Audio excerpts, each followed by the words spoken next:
तुम भी बारिश बन जाना जो कम पड़ भी बारिश बन जाना जो कम पड़ जाए. السلام علیکم ګران مینوالو زه فیضان ګلستان یو ځل بیا حاضر ما دوستانو زما چې کوم نننی هغه ټاپک دی تاسو په سټارټینګ کې دا ورکوټي شانتي کلیپ د فاطمه ګل او د نیلم ګل هغه صحیح کړو دا باران دی او په باران کې دواړه چې دی نو لامبا کوي او ویډیوز جوړوي په سوشل میډیا باندې دی چې دی نو دواړو خپل ویډیوزګانې ورکړي دي یو خوا فاطمه ګل ورکړی او بل خوا ته چې دی نو نیلم ګل ورکړی ده نو دوستانو تاسو به ګورئ چې کوم کار فاطمه کوي هغه به نیلم به کوي چې کوم نیلم به کوي هغه به فاطمه کوي نو دا دواړه طلاق شوي دي اول نیلم ګل له طلاق ورکړی مراد بیا فاطمه له ورکړی نو نیلم ګل چې دی نو بیله ده د نیلم ګل د پاسه فاطمه ګل راغلی ده نو فاطمه ګل اوس هغه کور کې اوسېږي او نیلم ګل چې دی نو هغه خپل کور ته راغلی ده مور کره راغلی ده د دې ډېره غټه غویمه جوړه شوې هغه هم تاسو ته ښه پته ده ما مخکې ویډیو دا جوړه کړې وه تاسو کتلې هم ده او هر یو کس ښه پېژني نیلم ګل هم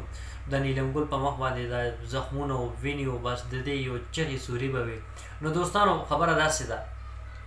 د نیلم ګل او د فاطمه ګل نو دواړه طلاق شوي دي دا خبره ما تاسو سره مخکې هم کړې وه اوس بیا هم دا کومه مراد چې دی نو فاطمه ګل له طلاق ورکړی دی او طلاق نه پس دا چې دی نو هغه سره ټایم پاس کوي او ټایم تیروي نو دا خبره بالکل غلطه ده ناجایزه ده د دې چې کوم دا ژوند دی دا په حرامو باندې دی دا خبره په خپله فاطمه ګل هم کړې ده چې مراد ولا طلاق ورکړی دی او هغې نه پس دا دویم چې کوم طلاق ولا ورکړی دی دا دوبۍ کې چې کوم شو شوی و هغې نه پس بیا دلته کې پاکستان ته راغلي یو سوات ته تللي یو نو هغې نه هغه ځای نه واپس چې راغلي د دې جګړه شوې نو په هغې کې چې دی نو مراد ولا طلاق ورکړی دا خبره هم چې دی نو په سوشل میډیا باندې ډېر زیات وایرل شوې وه د فاطمه د طلاق هغه نو هغې نه باوجود فاطمه او مراد یو ځای دي نو خبره داسې ده نه په فاطمه کې څه فرق دی او نه چې دی نو په نیلم کې دی نیلم چې دی نو په هغې کې دا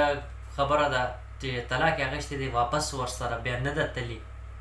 دوبۍ کې چې کوم دا ملاقات یې کړی و هغه هم غلط کړی و خو بیا د هغې خبرې معافي وغوښتله چې ما نه غلطي شوې وه ما ته نو پکار خو ورسره ټایم خو نه پاس کوي یو ځای خو نشته که نه دی وخت نو دې وخت چې دی نو فاطمه ګل مراد سره ده نو دوستانو دا نوې معلومات هم باید خپل دوستانو سره شیر کوم که ویډیو کې ما له څه غلطي شوې نو زه بخښنه غواړم انشاءالله ډېر زه تاسو سره به یو نوې ویډیو کې به ملاقات کېږي دا خپل ځان ډېر خیال ساتئ د لوی الله په امان والسلام